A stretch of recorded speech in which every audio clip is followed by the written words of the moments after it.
that we've got on the topic of talking about protocols, it's important for us to understand what is a protocol and what does it do for us in the realm of networking and communication.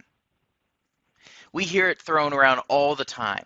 We've got a protocol for this, or there's a protocol for that, or we need to invoke this protocol. Protocol can be a very intimidating concept for us because we know it makes things official. But what is a protocol?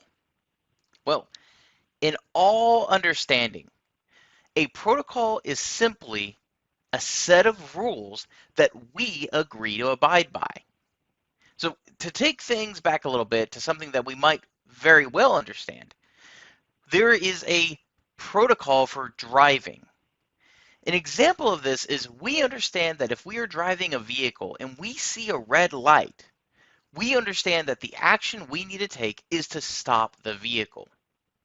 Another common set of protocols we might be familiar with, sports games.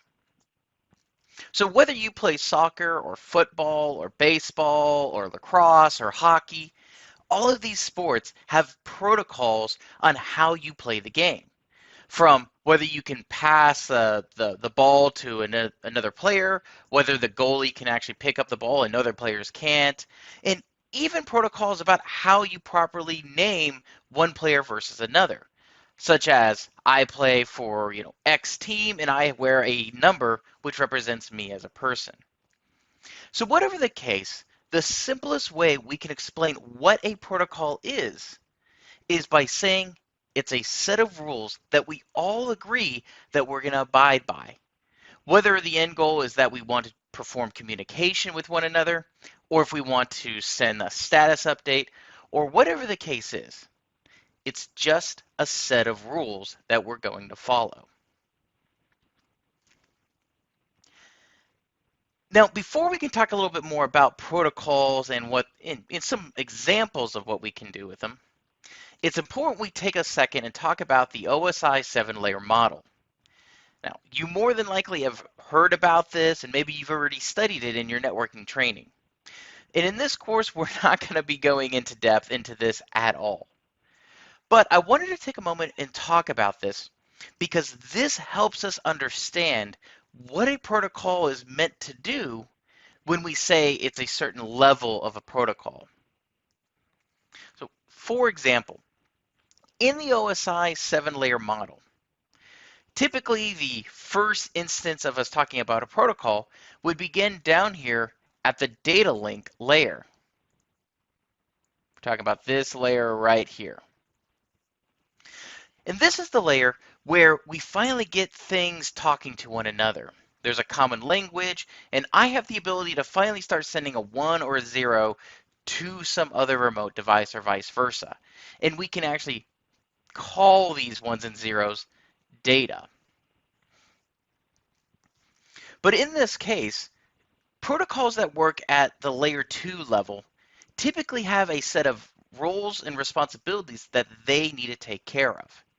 And the responsibilities that they take care of are drastically different than the protocols that work at, let's say, the transport layer. They have a completely different set of responsibilities that they need to take care of. Throughout this training, we'll probably talk lightly about some of these protocols and what they're meant to do, but we're not going to be doing a deep dive in this section. So with this said, what are some common protocols we should be aware of? Well, let's start off talking about layer 2 protocols. So these are protocols that start our initial communication between any two devices within our environment. The most absolute common one that we're going to be talking about in this course, Ethernet. So Ethernet has several things with it, including MAC addresses and doing checksum error checking, as well as a couple of other attributes to it. Another one that we'll be using occasionally is Wi-Fi. And okay, Wi-Fi actually explains a large set of layer 2 protocols, whether it's wireless G, A, B, AN, and so on and so forth. So we're just going to sump that all underneath Wi-Fi for the purpose of this. And not so often in this course, but we probably will run into it. There are other types of connections than what we see with wireless and our RJ45 connections. We have serial connections. And serial connections typically can take a couple of different protocols. And that's where I've included the HDLC, the point-to-point-to-point connection, as well as the frame relay. And to kind of bring things back to something you might be familiar with, DSL and cable, if you use cable for internet, these are two other types of layer 2 protocols that you might be familiar with. Now, moving up the chain a little bit, let's talk about layer 3 protocols. This is where we first run into IP, or what we've mostly come to know as IPv version 4. You'll also hear that IPv version 6 is also going to be at this level. And then there's a few other ones that you might have heard of, such as NetBIOS or AppleTalk or IPX SPX. For the majority of this course, we're going to be talking about IPv4 and maybe some IPv6.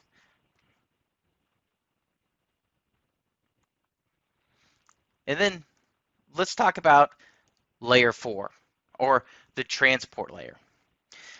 For us, there are two protocols we're going to be working with: Transmission Control Protocol and our UDP, or User Datagram Protocol. So, but there's several other layer 4 protocols, but for the purpose of Packet Tracer as well as for CyberPatriot, these are the two most important layer 4 protocols we're going to concern ourselves with. And then we're going to actually skip a couple of levels here and go straight to layer 7. This is where we're going to actually see a lot of action happening between our end devices. This includes web traffic, which is categorized as HTTP or HTTPS traffic. Well, DHCP for hosts trying to get an IP address from a remote server. We're talking about DNS, or the domain name service. How do I, as a host, translate google.com to an IP address? We have FTP for doing file transferring. We have Telnet for unencrypted communication between terminals. And then SSH, or secure shell, for doing encrypted communication between end devices. But now that we've talked a little bit about protocols, rarely ever will you be dealing with just a single protocol. This brings us to a concept called encapsulation. A lot of the time, we're going to be using more than a single protocol at any given time. And in fact, they have to sort of build on each other so we can actually have full communication from one device to another. Another way to think about this is, let's think about a letter. Before I can, write on a piece of paper and give it to you, typically I have to take my piece of paper and I have to put it into an envelope. And then I have to take this envelope and I have to put some sort of addressing on it, so that way it can circumnavigate my postal service protocol, if you will. So I take my data and I encapsulate it in some sort of a protocol, which potentially could be encapsulated again in another protocol, giving along the entire way new abilities and features for my data to move from one location to another. Here's another visual way for us to take a look at this. So here I have my data at the very top, and then I go down to the next level where I add a UDP header, which just defines, I can send some of this data and it can be lost. That's the UDP protocol.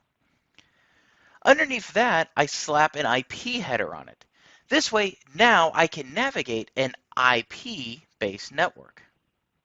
And then I can slap a frame header. This is more than likely going to be Ethernet. This way, now my frame can now navigate Ethernet environments by talking MAC addresses, talking to a specific host, or potentially talking to everybody on my local broadcast network. But we also have another fantastic concept about encapsulation. Here I have a very rudimentary frame, if you will. I've got data, an IPv4 header, and then I've got all of that on top of Ethernet. But as this frame transfers through my environment, we have the capability of changing some of the protocols. So here I ripped away the Ethernet and instead I've slapped on a frame relay header. So now my same data and the IP address can now transverse through a frame relay network instead of an Ethernet. All the while getting back to or going to my destination where I might restore back an Ethernet header so I can go my final leg and talk to my end device. In Packet Tracer, we have the ability to use all the protocols that that Packet Tracer supports, and we can see how they transverse and how they move across the environment. So to help us before we look at a demonstration, we need to make sure we understand that what protocols are, what their purpose is, and the fact that just as this example shows, we are going to use them together. And we can take a look at every one of these protocols along the way, which is what we're going to be doing in the next section, where we get to see analyzing of protocols in Packet Tracer.